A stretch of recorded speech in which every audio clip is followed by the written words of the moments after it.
بسم اللہ الرحمن الرحیم۔ السلام علیکم ورحمۃ اللہ وبرکاتہ۔ میں ہوں قاری محمد اویس اسلمی۔ تجوید کورس کا آج ہمارا لیسن ہے 87۔ 87واں ہمارا آج کا لیسن ہے تلاوت کے عیوب کے متعلق۔ تلاوت کے عیوب میں نے 3 جو ہیں وہ لیسن نمبر 86 کے اندر ذکر کیے تھے۔ آج میں مزید جو ہیں وہ 3 آپ کے سامنے رکھوں گا۔ ان میں سے چوتھے نمبر پہ تلاوت کے عیوب میں آتا ہے تعویق، تلاوت کے عیوب میں آتا ہے وثبہ۔ وثبہ کسے کہتے ہیں؟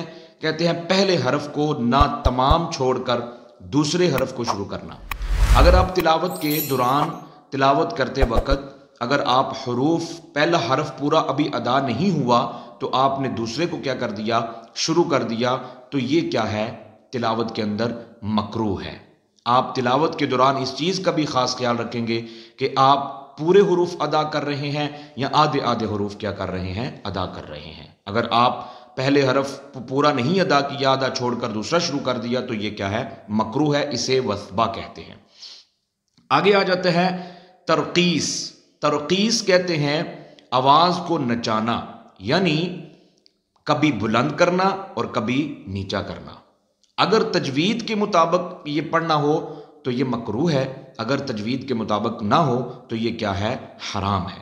یعنی بعض قراء جو ہیں وہ بھی ایسے ہی کرتے ہیں، تلاوت کے دوران کبھی آواز کو گھماتے ہیں، اوپر لے جاتے ہیں، کبھی یکدم نیچے لے جاتے ہیں، تو سننے والا جو ہے وہ اگرچہ اس سے اس کو سکون ملتا ہوتا ہے، ایک لطف آتا ہے، لیکن تجوید کے قواعد میں اس چیز کا خاص خیال رکھنا ہے۔ تلاوت کے عیوب میں تلاوت کرتے وقت آواز کو نچانا نہیں ہے۔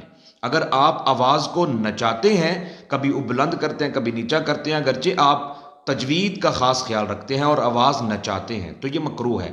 اگر تجوید بھی نہیں ہے اور آواز اس کے باوجود تجوید کے آپ نچاتے ہیں تو یہ کیا ہے؟ حرام ہے۔ تو یہ تلاوت کے عیوب میں سے وہ جو ہے وہ اقسام تھیں جن کا اگر آپ خیال رکھیں گے تو آپ کراہت سے بچ جائیں گے۔ اگر آپ نہیں رکھیں گے تو تلاوت کے اندر اس سے کیا آئے گی؟ کراہت لازم آئے گی۔ تو ناظرین اکرام، آج کے لیسن کے اندر میں نے بیان کیا وثبہ اور ترقیص۔ اس سے آپ نے کیا کرنا ہے؟ بچنا ہے۔ تلاوت کے اندر یہ نہیں ہونی چاہیے۔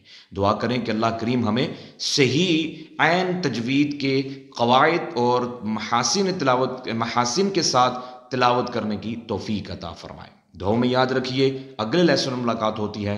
اللہ حافظ۔ السلام علیکم ورحمۃ اللہ وبرکاتہ۔